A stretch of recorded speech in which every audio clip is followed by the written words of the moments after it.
আপুনি জানেনে, ভাৰতৰ প্ৰায় ৭০% মানুহৰ শৰীৰত ভিটামিন ডিৰ অভাৱ আছে আৰু এই অভাৱেই আপোনাৰ শৰীৰত কৰ্কট ৰোগৰ সৃষ্টি কৰিব পাৰে। আজিৰ ভিডিঅ'ত আমি জানিম কিয় ভিটামিন ডিৰ অভাৱ হৈছে, কিয় কৰ্কট ৰোগৰ সম্ভাৱনা থাকে আৰু বিশেষজ্ঞই কি পৰামৰ্শ দিয়ে। ভিডিঅ'টো শেষলৈকে চাওক, কাৰণ আপোনাৰ স্বাস্থ্যৰ বাবে এই ভিডিঅ'টো বহুত দৰকাৰী হ'ব পাৰে। ভিটামিন ডি, যাক ছানশ্বাইন ভিটামিন বুলি কোৱা হয়, ই কেৱল হাড়ৰ বাবেই নহয়, ই কোষৰ বৃদ্ধি নিয়ন্ত্ৰণ কৰে। ই ৰোগ প্ৰতিৰোধ ক্ষমতা শক্তিশালী কৰে আৰু প্ৰদাহ কমায়। কিন্তু শৰীৰত ইয়াৰ অভাৱ হ'লে ৰোগ প্ৰতিৰোধ ক্ষমতা দুৰ্বল হৈ পৰিব পাৰে। ইয়াৰ ফলত কেন্সাৰৰ দৰে গুৰুতৰ ৰোগৰ সম্ভাৱনা বৃদ্ধি পাব পাৰে। ভাৰতৰ প্ৰায় ৭০% লোক ভিটামিন ডিৰ অভাৱত ভুগিছে, অৰ্থাৎ প্ৰতি ৪ জনৰ ভিতৰত ৩ জন। এই অভাৱেই কৰ্কট ৰোগৰ ৰাস্তা মেলিছে। ভিটামিন ডিৰ অধিক অভাৱ হ'লে কি হয়? Colorectal cancer. ভিটামিন ডিয়ে কোষৰ অস্বাভাৱিক বৃদ্ধি ৰোধ কৰে।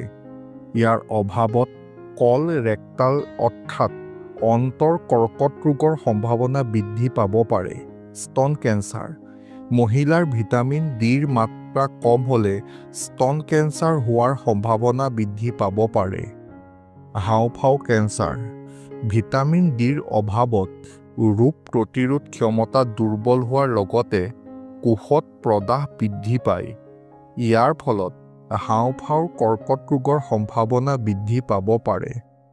Prostate cancer. পুৰুষৰ ক্ষেত্ৰত ভিটামিন ডি কম বা বেছি থাকিলেও বিপদ। Pancreatic cancer.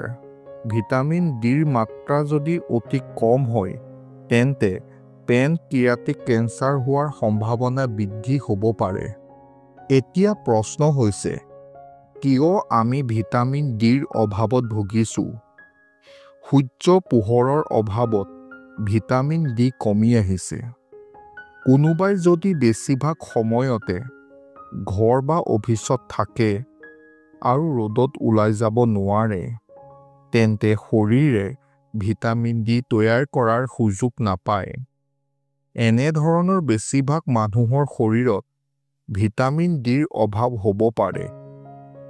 বায়ু প্ৰদূষণৰ বাবে পৰ্যাপ্ত পৰিমাণৰ সূৰ্যৰ পোহৰ পোৱা নাই। যদি কোনোবাই অতি প্ৰদূষিত চহৰ বা অঞ্চলত বাস কৰে, তেন্তে এইটোৱে ভিটামিন ডিৰ অভাৱৰ কাৰণো হ'ব পাৰে। বাহন আৰু কাৰখানাৰ পৰা ওলোৱা ধোঁৱাই বতাহত উপস্থিত কাৰ্বন কণা বৃদ্ধি কৰে। এই কণিকাবোৰে সূৰ্যৰ UVB ৰশ্মি শোষণ কৰি শৰীৰত ভিটামিন ডি গঠন প্ৰক্ৰিয়াত প্ৰভাৱ পেলায়। ছানস্ক্ৰীনৰ অত্যধিক ব্যৱহাৰৰ বাবে ভিটামিন ডি কমি আহিছে।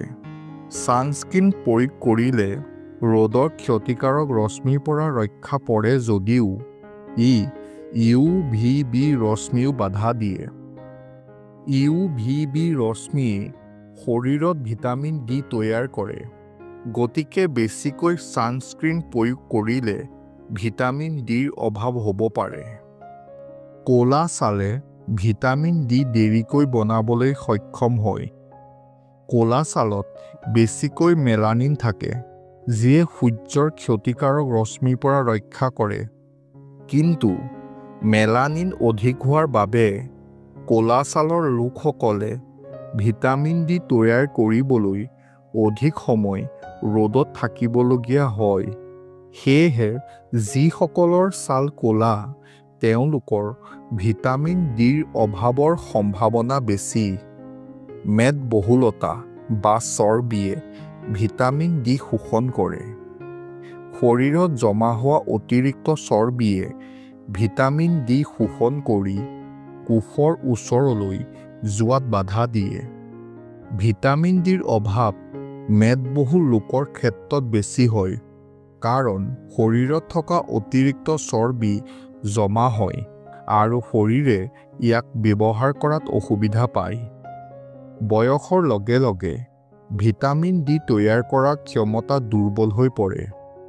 বয়স বঢ়াৰ লগে লগে ছালৰ ভিটামিন ডি তৈয়াৰ কৰাৰ ক্ষমতা কমি যায়। এই সমস্যা বৃদ্ধ লোকৰ ক্ষেত্ৰত বেছিকৈ দেখা যায়। আন্তৰিক স্বাস্থ্যৰ দুৰ্বলতাই ভিটামিন ডিৰ শোষণ বন্ধ কৰি দিয়ে। আমি খাদ্য বা পৰিপূৰক হিচাপে গ্ৰহণ কৰা ভিটামিন ডি আমাৰ পেটত শোষিত হয়। পেটৰ লগত জড়িত কিছুমান ৰোগৰ কাৰণে ভিটামিন ডিয়ে শৰীৰত সঠিকভাৱে উপনীত হ'ব নোৱাৰে আৰু ইয়াৰ অভাৱ হ'ব পাৰে। যকৃত আৰু বৃক্কৰ স্বাস্থ্যও গুৰুত্বপূৰ্ণ। যকৃত আৰু বৃক্কই শৰীৰত ভিটামিন ডি সক্ৰিয় কৰে। যকৃতৰ ক্ষতি হ'লে ই সঠিক পৰিমাণৰ পিত্তৰস উৎপন্ন কৰিবলৈ অক্ষম হয়, যিয়ে ভিটামিন ডি শোষণত সহায় কৰে।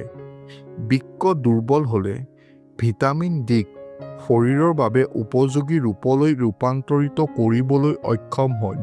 ইয়াৰ বাবে বৃক্কৰ ৰোগত আক্ৰান্ত লোকসকলে ভিটামিন ডিৰ অভাৱত ভুগিবলগীয়া হয়। এইবিলাক কাৰণত ভিটামিন ডিৰ 70% ভাৰতীয়ৰ পৰা হেৰাই গৈছে। ভয় নাখাব, সমাধান আছে। দৈনন্দিন 30 পৰা 60 মিনিট সূৰ্যৰ পোহৰ লওক। পুৱা কম কাপোৰ পিন্ধি সূৰ্যৰ পোহৰ লওক। ভিটামিন ডি সমৃদ্ধ খাদ্য গ্ৰহণ কৰক, যেনে কণী, মাছ, মাছৰুম, গাখীৰ আৰু গাখীৰৰ সামগ্ৰী। ওজন নিয়ন্ত্ৰণত ৰাখক। নিজৰ যত্ন লওক। এই ভিডিঅ'টো আপোনাৰ পৰিয়াল আৰু বন্ধুবৰ্গৰ সৈতে শ্বেয়াৰ কৰক আৰু এনেধৰণৰ স্বাস্থ্য সংক্ৰান্ত ভিডিঅ' পাবলৈ আমাৰ চেনেলটো ছাবস্ক্ৰাইব কৰক। ধন্যবাদ। সুস্থ থাকক, সজাগ থাকক।